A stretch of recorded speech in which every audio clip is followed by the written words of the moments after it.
Invitation. If you are a dreamer, come in. If you are a dreamer, a wisher, a liar, a hoper, a prayer, a magic bean buyer, if you're a pretender, come sit by my fire, for we have some flax golden tales to spin. Come in, come in. So, this is the first poem in Shel Silverstein's poetry collection, Where the Sidewalk Ends, and it's a brilliant opening piece. Not only is it literally inviting the reader into the collection, but it's also inviting the reader to consider what it means to be a dreamer. Look at all of these terms in conjunction with one another.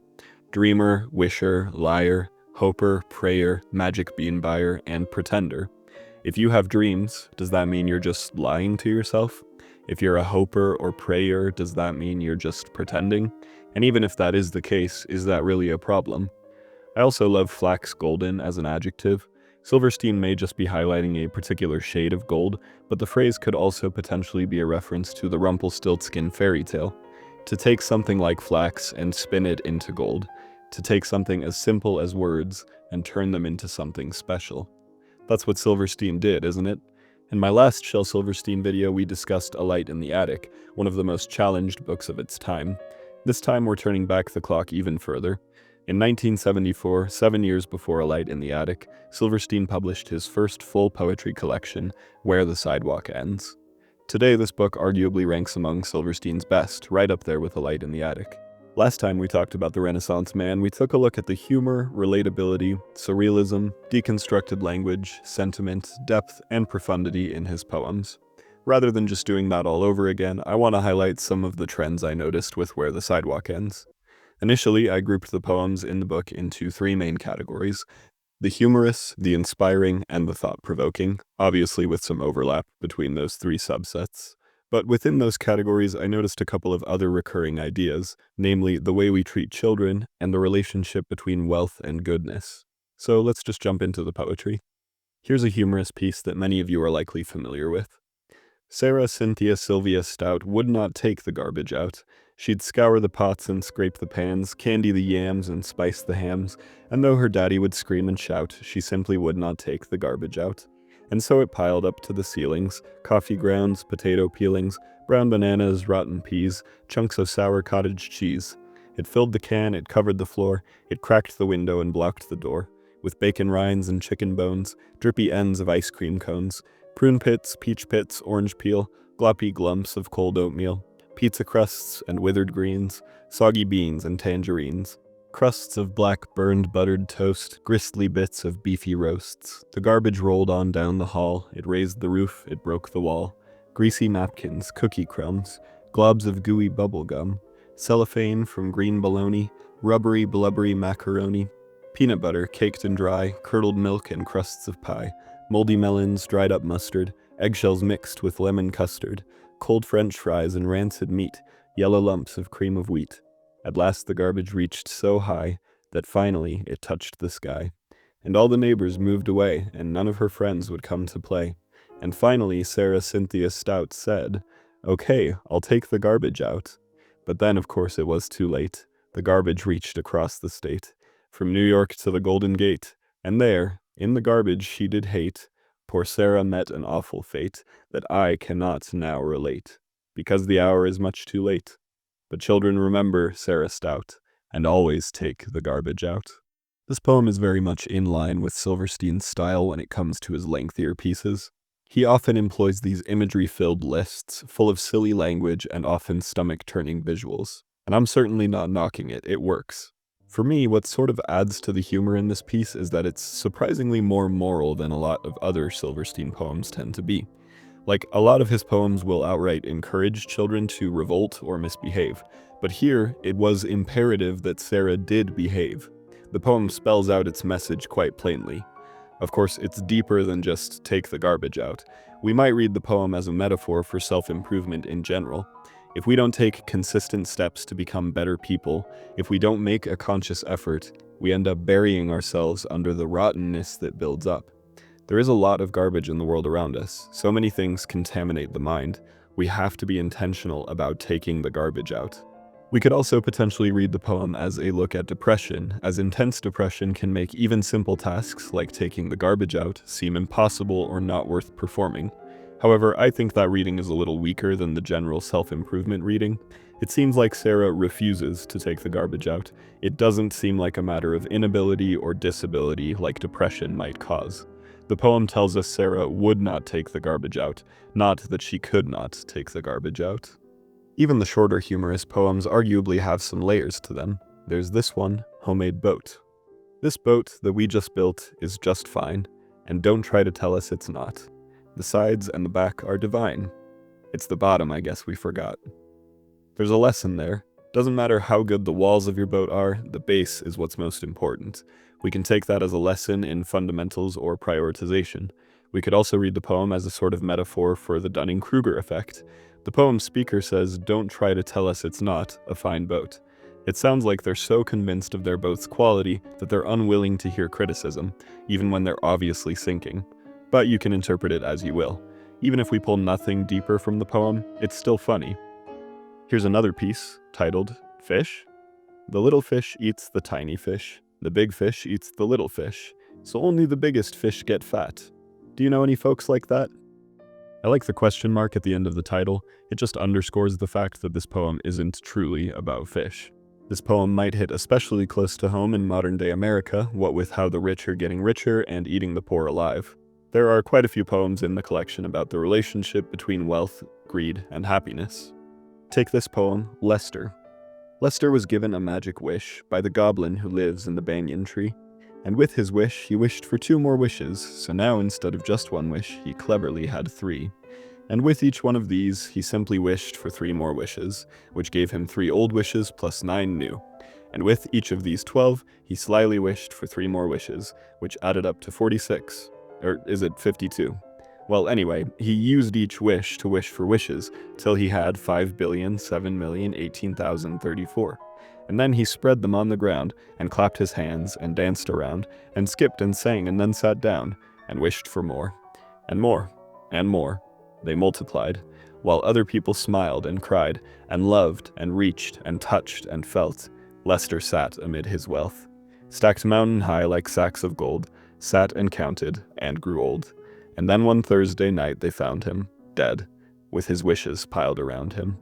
And they counted the lot and found that not a single one was missing, all shiny and new. Here, take a few, and think of Lester as you do.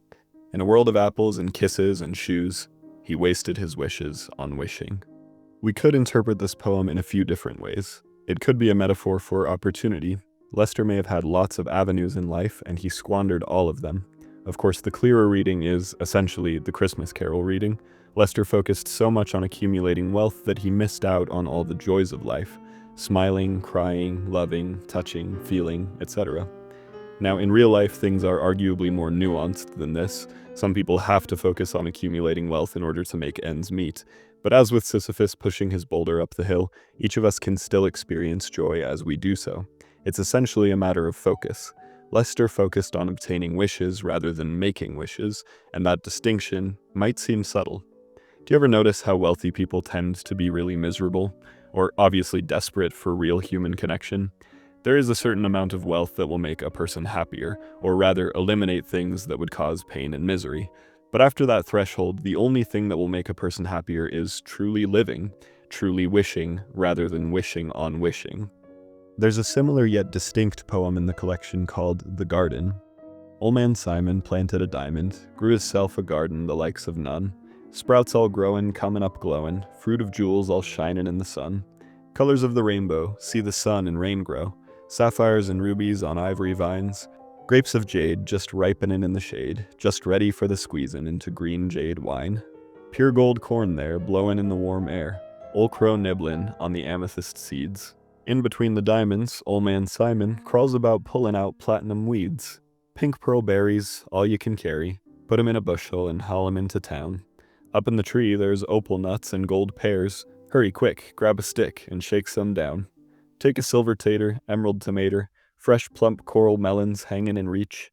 Old man Simon diggin' in his diamonds, stops and rests and dreams about one real peach. This poem communicates the very human sentiment of wanting the things we don't have. Silverstein employs his classic listed imagery, but this time with dazzling sights.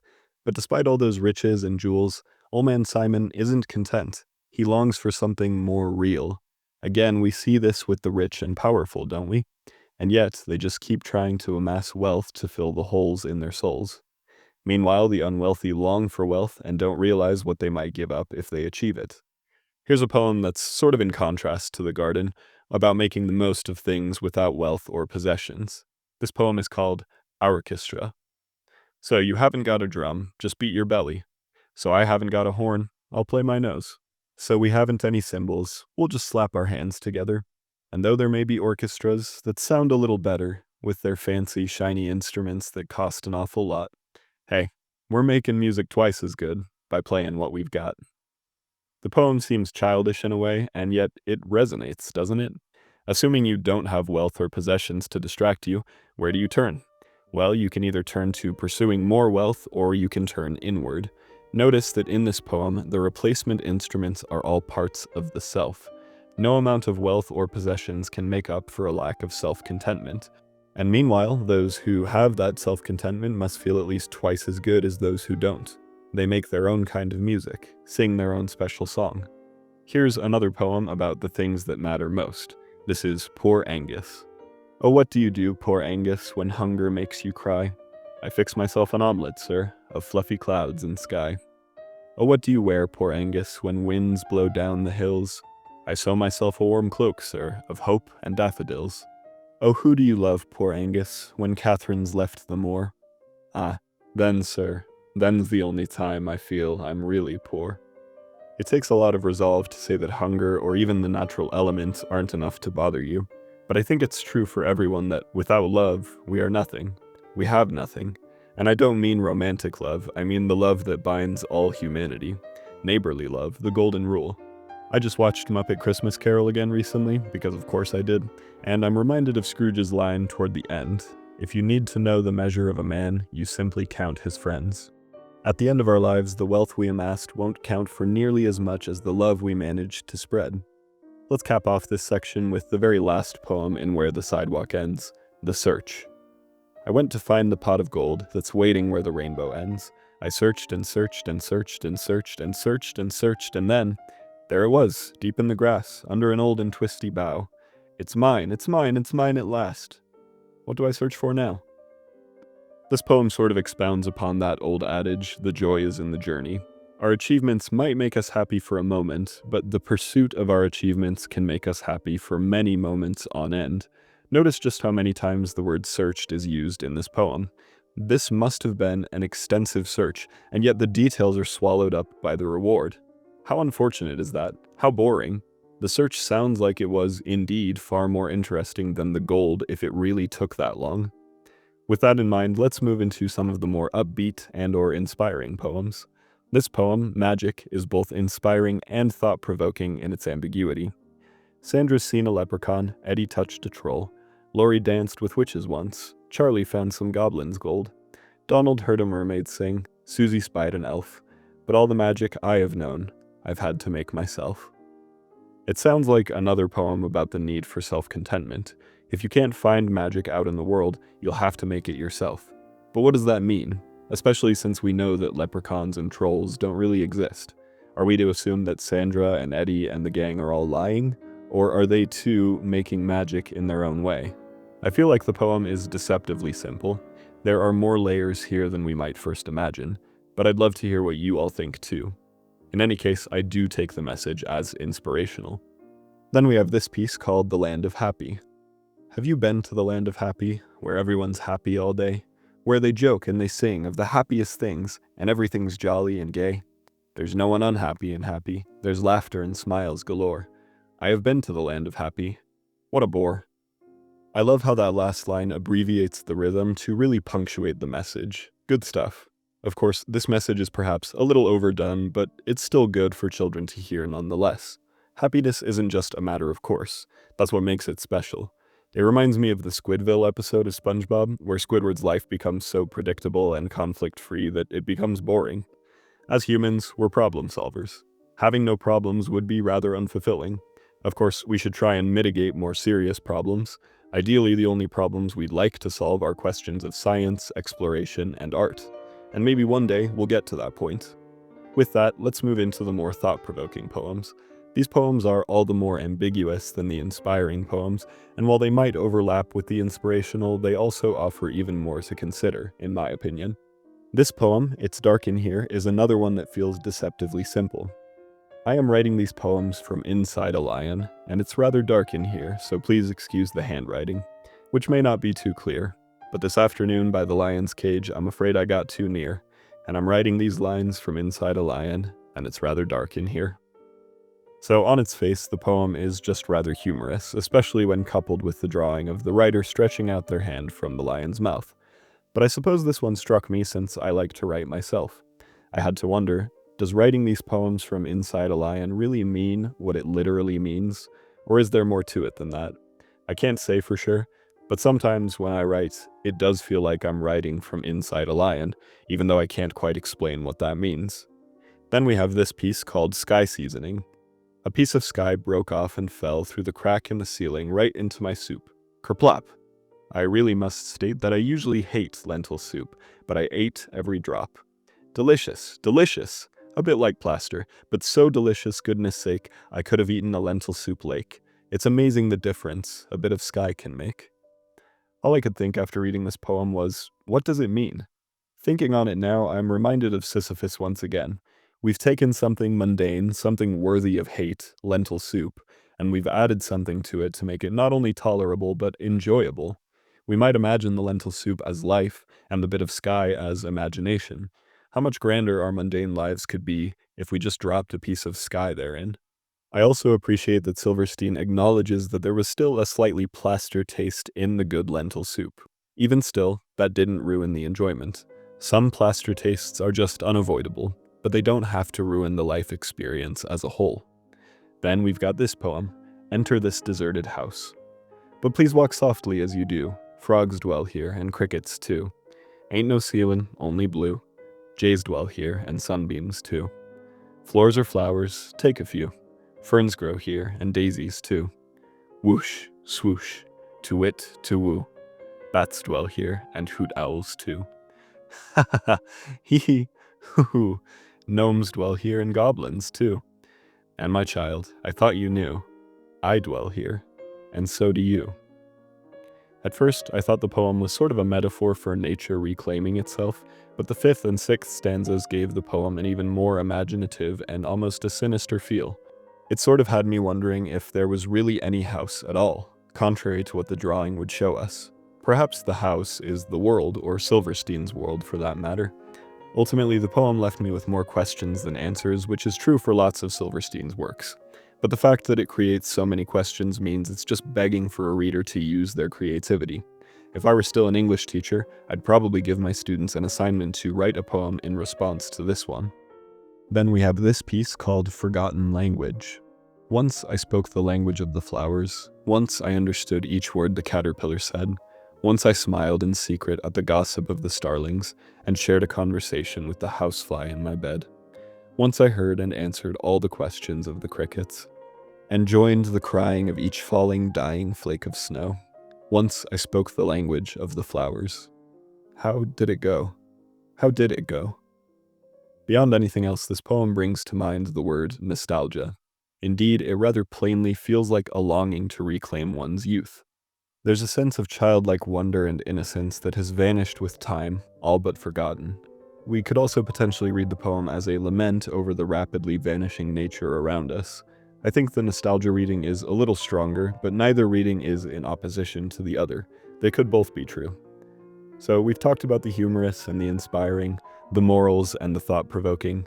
Now let's move into our last big idea, the way we treat and talk to children. I'm pretty sure I mentioned this in the last Silverstein video, but it's always impressive to me the way he never underestimated children. He didn't shy away from confusing or even disturbing subject matter. He trusted kids to read his material.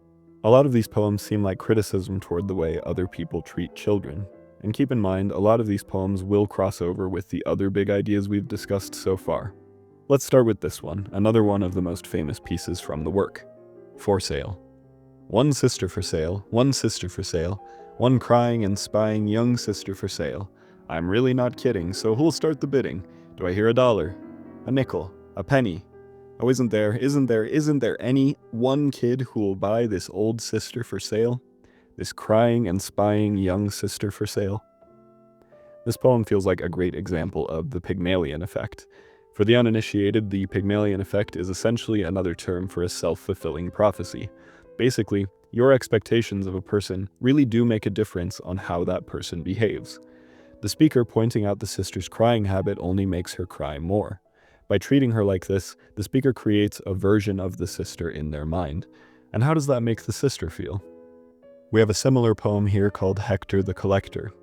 Hector the Collector collected bits of string, collected dolls with broken heads and rusty bells that would not ring, pieces out of picture puzzles, bent-up nails and ice cream sticks, twists of wires, worn-out tires, paper bags and broken bricks, old chipped vases, half shoelaces, Gatling guns that wouldn't shoot, leaky boats that wouldn't float, and stopped-up horns that wouldn't toot, butter knives that had no handles, copper keys that fit no locks, rings that were too small for fingers, dried-up leaves and patched-up socks, worn-out belts that had no buckles, electric trains that had no tracks, airplane models, broken bottles, three-legged chairs, and cups with cracks.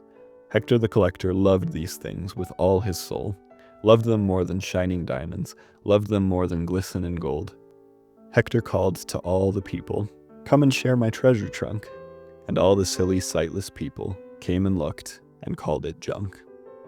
Truly, there's no easier way to hurt a child's feelings than to look at something they care about and call it junk. We have another Liszt-style poem, and yeah, perhaps it's weird for Hector to like some of these objects, but he's not hurting anyone, is he? And if it were really a problem for Hector to collect these things, wouldn't it be more productive to ask him why he likes these things instead of just writing him off wholesale? I imagine we've all been in a situation where a child has shown us something they're proud of. We all know the appropriate response, right? We want to foster their creativity. We want to congratulate them for putting effort and imagination into something. We want to let them know that their opinions are valuable and guide them if they're in need of guidance. Another takeaway we can pull from this poem is how wonderful it is to see the world through a child's eyes. One man's trash and all that. As previous poems have emphasized, if we just inject a bit of imagination into our lives, we are all the better for it. Here we have a poem called Chester. Chester come to school and said, "Durn, I growed another head." Teacher said, "It's time you knowed. The word is grew instead of growed." Another piece that has a lot to unpack in spite of its length. What most immediately strikes me is the fact that Chester grew another head, but his teacher either doesn't notice or doesn't care. The teacher only cares about correcting Chester. What's more, the teacher corrects him with an incorrection of their own. Now look, I want to preface this by saying that I was very lucky in my schooling. I had a lot of great teachers. But let's face it, there are some teachers who don't really care about their students, and that's unfortunately how it is for many adults who have authority over children. And oftentimes, any amount of authority can make a person's head expand. Like this teacher who is so confident and eager to correct their student that they don't even notice their own mistakes. In a broader sense, we can interpret this poem as a criticism of authority in general, or those unworthy to wield power. Rulers and politicians can discount those they represent just as adults discount children. Then there's this other short poem, Listen to the Mustn'ts. Listen to the mustn'ts, child. Listen to the don'ts. Listen to the shouldn'ts, the impossibles, the won'ts. Listen to the never-haves, then listen close to me. Anything can happen, child. Anything can be. This poem reminds me of The Land of Happy. In the same way that we can't feel happiness without a bit of conflict, we also can't imagine all that can be without first listening to the limitations. To me, the poem almost sounds like a promotion of exposure therapy. We have to become familiar with negativity in order to fully cast it aside. When we recognize our negative thoughts within ourselves, we can overcome them. Okay, there are just 3 more poems I'd love to discuss. These next 2 are, in my opinion, the most interesting in the book. This first one is called Ma and God. God gave us fingers. Ma says, use your fork. God gave us voices. Ma says, don't scream. Ma says, eat broccoli, cereal, and carrots. But God gave us tasties for maple ice cream. God gave us fingers. Ma says, use your hanky. God gave us puddles. Ma says, don't splash.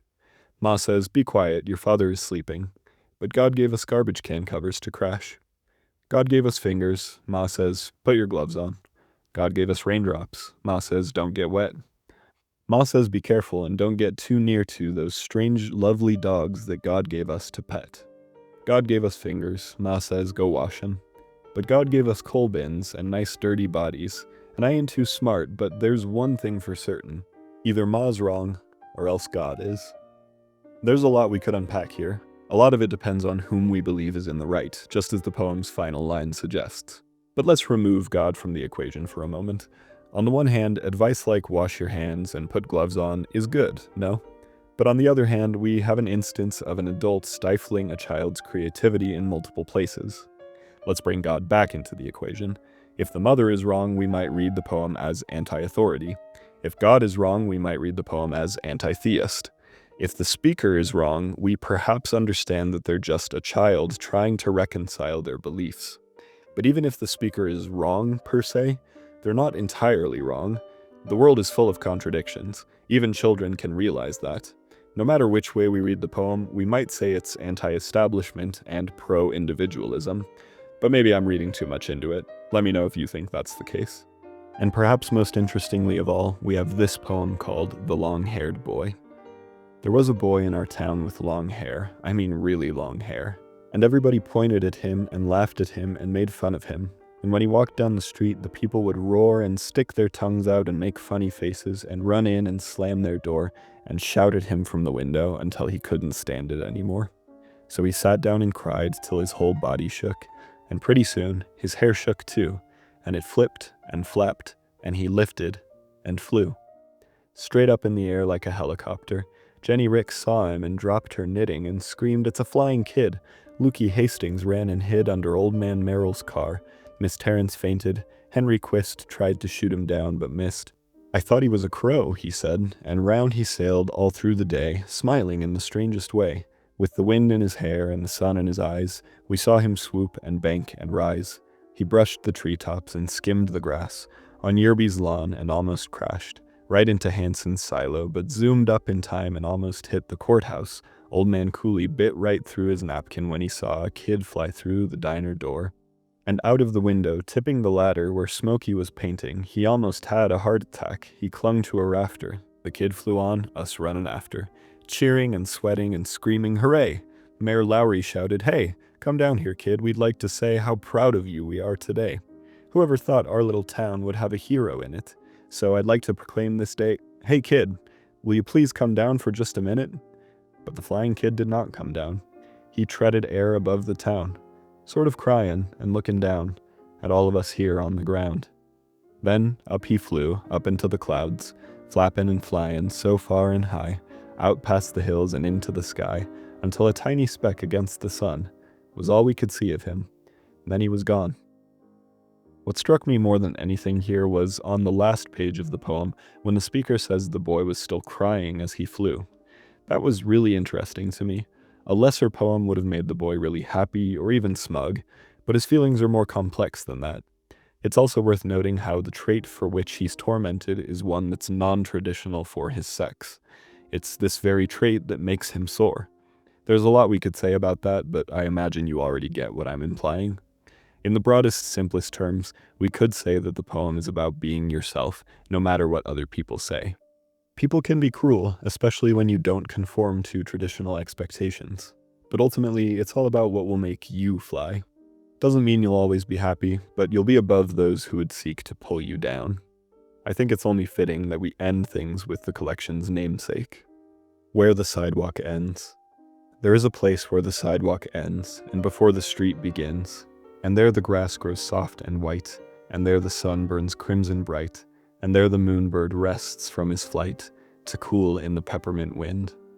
Let us leave this place where the smoke blows black, and the dark street winds and bends. Past the pits where the asphalt flowers grow, we shall walk with a walk that is measured and slow, and watch where the chalk-white arrows go, to the place where the sidewalk ends. Yes, we'll walk with a walk that is measured and slow, and we'll go where the chalk-white arrows go. For the children, they mark, and the children, they know, the place where the sidewalk ends. There's a lot to love about this poem, and it's no surprise that it became the collection's namesake. Silverstein's imagination is on display again, imagining a place where the sidewalk ends. You might associate that title with the drawing on the cover of the book, but interestingly, that drawing comes from another piece in the collection called The Edge of the World. If we take the phrase literally, where the sidewalk ends could simply refer to where a walkway ends and where grass begins. That seems to be what the poem is describing, and yet it sounds so much more fantastical than that. In terms of messaging, this poem also feels similar to Forgotten Language, with the idea that children can connect with the world in ways adults can't. However, there is a sense of hope. If there are chalk white arrows directing people to where the sidewalk ends, that means children have pointed the way. The poem even says just as much. The children, they mark, and the children, they know, the place where the sidewalk ends. It sounds to me like we have a lot more to learn from children than we might realize. One of the reasons we love literature in general is for its ability to transport us. And I believe one of the reasons we love Silverstein specifically is for his talent in transporting us to childhood. Even if you've never read Silverstein, his poems just have that magic in them. These flax golden tales inject that nostalgia right into your veins. It's amazing how well he captures the spirit of childhood in so many of these pieces. The excitement, the confusion, the joy, the fear, the hate, and the love of childhood. As with Where the Wild Things Are, when I had this book out on my desk at work, multiple people stopped to comment on it. Customers either said they read the book when they were a kid, or they read the book to their kids. Those who commented had nothing but praise for the book. As I read through Where the Sidewalk Ends and found all these connections and overarching ideas, I had to wonder what was going through Silverstein's mind when he wrote these poems. It's always a shame when authors are no longer around for us to pick their brains. Luckily, Silverstein left behind plenty of thoughts before his death. In one radio interview from 1961, Silverstein actually shared something rather surprising about his process.